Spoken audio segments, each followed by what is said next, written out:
Hello, traders. This is Andy from Trade Ideas. It is April the 13th on a Thursday, and taking a look at the markets, just not real crazy about new swing positions, at this level. I know the SPYs are kind of still defending their 10 period, but seeing a lot of back and forth sloppy action. Not liking that candle yesterday either.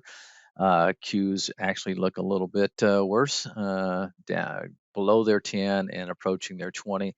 But let's take a look at some opportunity out there just in case. A couple of stocks jumping out at me here.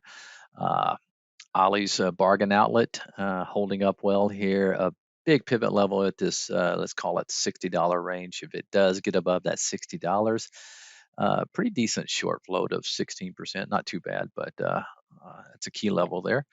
Let's take a look at Newmont. I'm still liking Newmont. I know they got a possible acquisition deal going on out there, but it pulled back yesterday. Looks like we're gapping up above yesterday's high right now, but a nice little pullback in Newmont. Let's face it, the gold sector's been on fire, so this is one I want to keep an eye on. Uh, Bottom fisher here. This has been beaten up in the lower, 10% of its lifetime range. But once again, talking about key pivot levels, you can see here this line around the 1730 level held up pretty reasonably yesterday. So keep an eye above that 1730 level for Sprint. And then one last one here. Let's take a look at this Legion.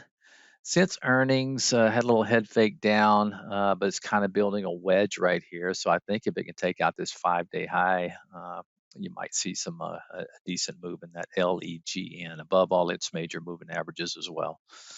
All right, guys, keep it tight. Like I said, I'm not crazy about swing trades right now, but there you go. Have a great weekend.